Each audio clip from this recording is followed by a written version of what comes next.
Volunteer వ్యవస్థ పెట్టినాడు. నా పేరు నారాయణ రెడ్డి, నేను ఒక వాలంటీర్ని. జగన్మోహన్ రెడ్డి గారు వాలంటీర్ వ్యవస్థ పెట్టాడు. ఈ చంద్రబాబు నేను అదే వాలంటీర్ వ్యవస్థ నేను నడుపుతా అంటున్నాడు. అదే వాలంటీర్ని చంద్రబాబు ఏమన్నాడు, వాళ్ళు ఒక దుర్మార్గులు, ఎవరు లేని సమయంలో పోయి డోర్ కొట్టి గోన్స్ ఇదన్నీ అన్నాడు.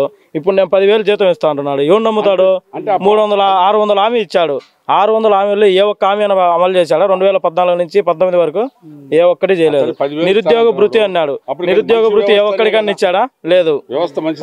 రుణమాఫీ అన్నాడు. ఎవరికన్నా రుణమాఫీ చేశాడా? ఎవరికి చేయలేదు. ఒక జన్మభూమి కమిటీలో పనిచేసే వాళ్ళకి మాత్రం రుణమాఫీ చేశాడు.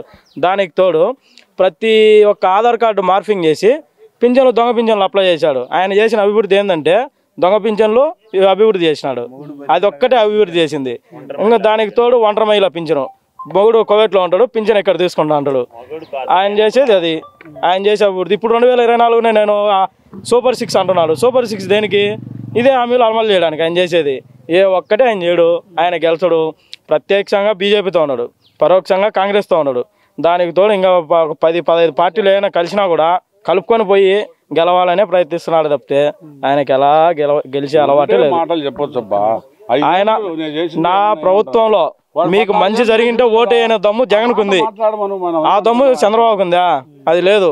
నేను ఇది పలానా మంచి చేశాను, నాకు ఓటు అయిన చెప్పుకునే దమ్ము చంద్రబాబుకు లేదు. ఈ 7 తిరిగి ఏ ఒక్క కార్యకర్తకు కూడా మా ధైర్యం లేదు.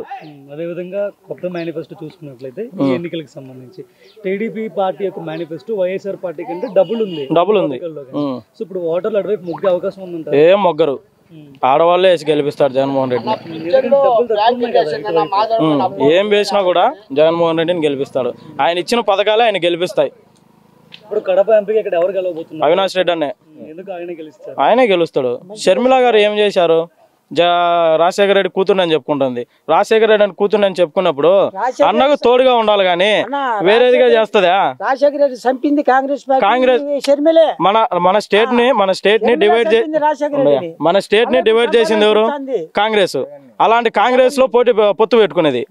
ప్లస్ రాజశేఖర రెడ్డి గారిని చంపింది ఎవరు? కాంగ్రెస్. మళ్ళీ వాళ్ళతో పొత్తు పెట్టుకునేది. మరి ఆమెను ఏ విధంగా గెలిపిస్తారు? మనకు ప్రత్యేక హోదా ఇస్తామంటున్నారు. మరి ఏమన్నా ఇచ్చారా?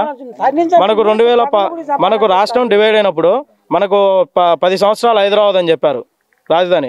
ఈ చంద్రబాబు ఓటుకు నోటుకు అనే ఒక్క దాంతో భయపడి మన రాష్ట్రానికి రాజధాని లేకుండా చేశాడు.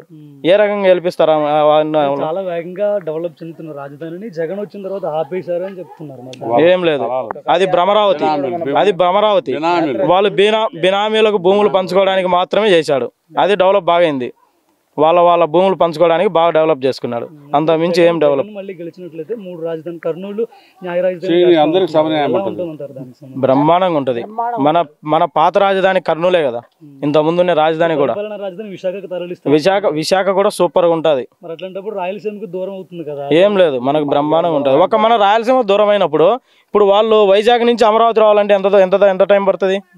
మనం ఇక్కడ నుంచి అక్కడ పోవాలంటే ఎంత టైం పడుతుంది? రెండు ఒకటే కదా. ఏం లేదు, బ్రహ్మాండంగా ఉంటది.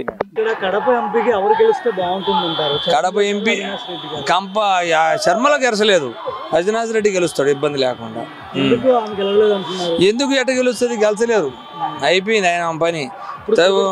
ఇప్పుడు గెలసలేదు, అయిపోయింది. చూసిన జగన్మోహన్ రెడ్డికి ఎట్టుంది అనుకోండి. ఈయన బాగా జగన్మోహన్ రెడ్డి బ్రహ్మాండం చేశాడు, అందుకోసం శర్మల గెలసలేదు నాయన. షర్మిల గారిని గెలిస్తే న్యాయం గెలిచినట్లు అవుతుందని ఆమె ఎన్నికలు. ఇప్పుడు షర్మిల గారిని గెలిస్తే న్యాయం గెలిచినట్లు అవుతుంది కడప. కాంగ్రెస్ వస్తే ఏడొచ్చి ఎట్ట వస్తుంది? బీజేపీ రాదు, కాంగ్రెస్ రాదు. మా కడప జిల్లాలో ఇంకేదో వస్తుంది. జగన్మోహన్ రెడ్డికి ఇబ్బంది లేకుండా వస్తాయి. అది అవినాష్ రెడ్డి అలాంటి అభివృద్ధి చేశారు, మరి ఏం బ్రహ్మాండం చేశాడు. ఆయన ఏమి బాగా చేసాడు బాబు, ఆయన చేయింది లేదు, బ్రహ్మాండం చేసాడు.